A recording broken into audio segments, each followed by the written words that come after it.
పై నీ పేరున్న వెతుకులాట నీ బతుకు చివరకు చేరుతుంది ఏ చితికు. నువ్వు పండించే ధాన్యమే దేవుని గుళ్ళో ప్రసాదం, ఆ దేవుడికెందుకు తెలియదు మరి నీ ఇంట్లో నీ విషాదం. కళ్ళ కత్తుకొని తింటారు నీ కన్నీళ్ళెవరు పాపరు.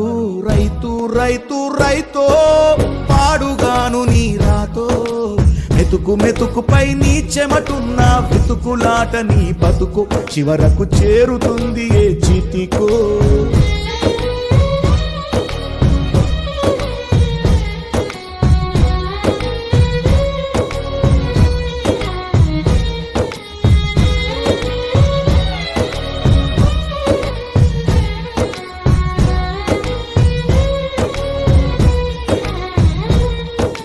లక్షలు పెట్టి బంగారం కొని బలాదూర్